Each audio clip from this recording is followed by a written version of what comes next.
Hey guys, welcome aboard and a very happy new year. I hope आप लोगों ने new year celebration बहुत अच्छे से की होगी and I wish this new year brings us all happiness and sound health. Now I am going to talk a little about myself. तो अगर आप लोग डायरेक्ट टॉपिक में जाना चाहते हो तो प्लीज इस टाइम में वीडियो को स्किप कर लें। सो गाइस, 2020 की लास्ट संडे में मुझे एक वीडियो अपलोड करनी थी but I fail very sick before that. मेरी हालत बहुत ही ज्यादा खराब हो चुकी थी। I got high fever, stomach एक एंड हेडेक्स सेवरली। मेरी जो एक्चुअल जॉब है वो भी बहुत ज़्यादा हैम्पर हो रही थी। ऑलमोस्ट 2 वीक्स मैं ठीक से काम भी नहीं कर पाई और आप लोगों से किया हुआ वादा भी मैं नहीं निभा पाई, which I mentioned in my previous video and I am really sorry for that guys, because I am a kind of a person who tends to keep her promises. So guys, unfortunate and unplanned situations तो आती रहती है but what matters most is हम कितनी जल्दी और efficiently उसको handle कर पाए, isn't it? And just to inform you guys, I'm well and healthy now. I just felt like I owe you guys an explanation, so just updated you with the info. Now without further ado, let's start today's topic, which is salary of a cabin crew or flight attendant.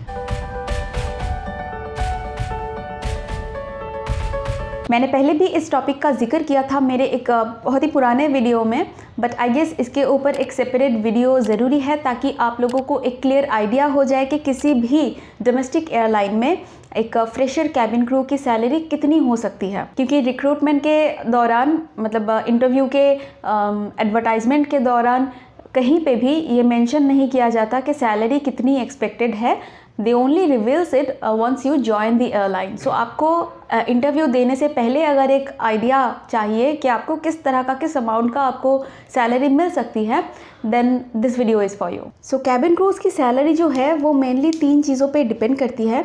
एक है उनका base और उनकी flying hours और then their seniority and promotions.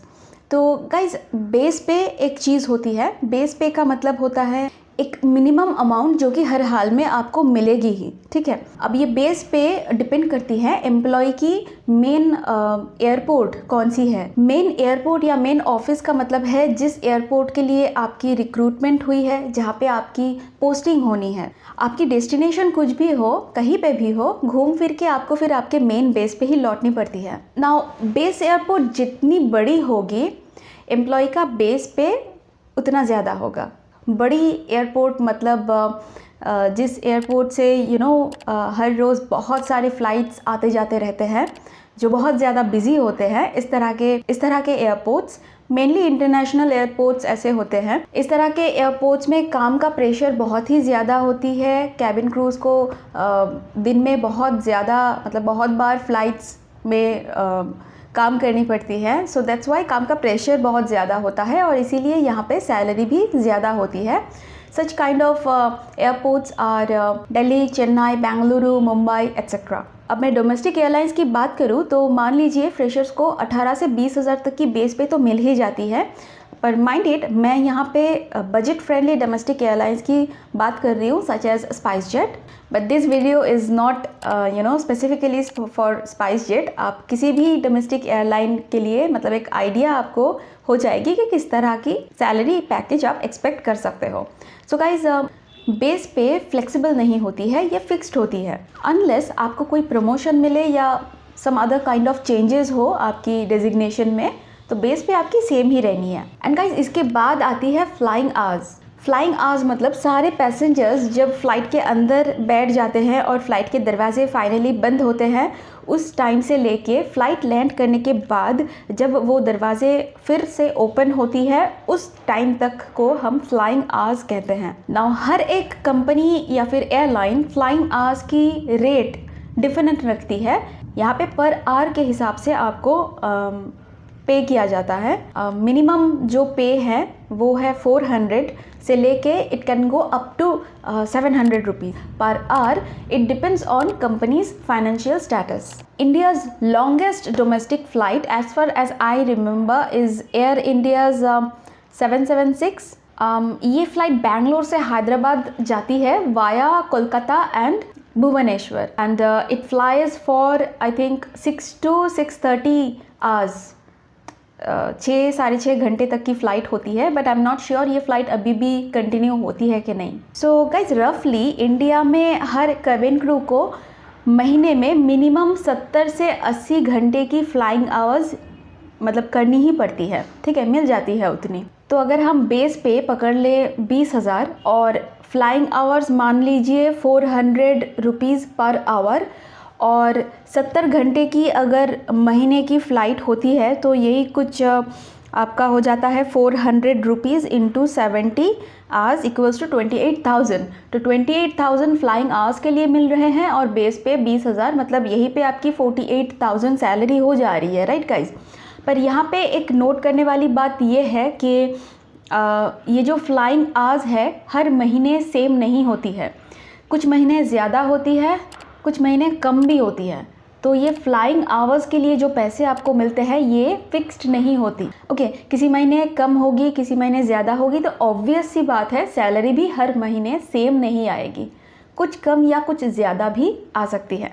It completely depends upon your roster of the month. Now coming to the last point which is seniority या फिर promotion. तो guys हमने अभी जो ये 48,000 की सैलरी कैलकुलेट की है, ये सिर्फ फ्रेशर के लिए हमने कैलकुलेट किया।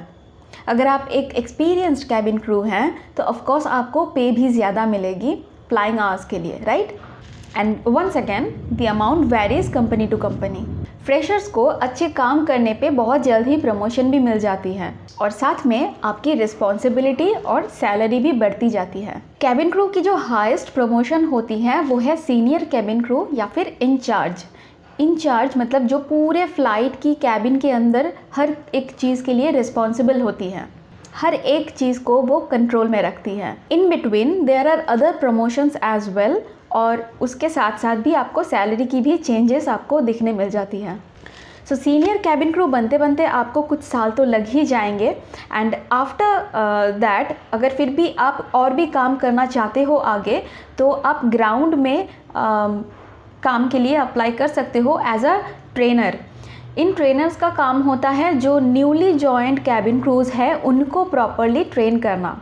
सो guys to conclude this video, एक इंडियन फ्रेशर बजट एयरलाइन की कैबिन क्रू की सैलरी यही कुछ 45 से 50-60 तक की हो जाती है, और बाकी इंसेंटिव्स और फैसिलिटीज़ के बारे में तो हमने बात की ही नहीं।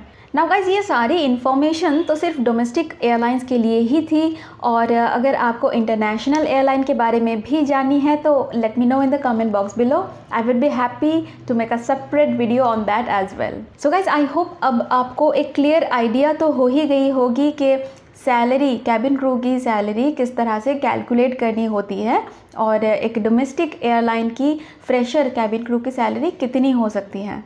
I hope I didn't bore you guys much today. अगर वीडियो अच्छी लगी है तो प्लीज़ एक लाइक कर देना, ये मुझे मोटिवेशन देती है। Share this video if you find it useful, और सब्सक्राइब तो बनता है, राइट।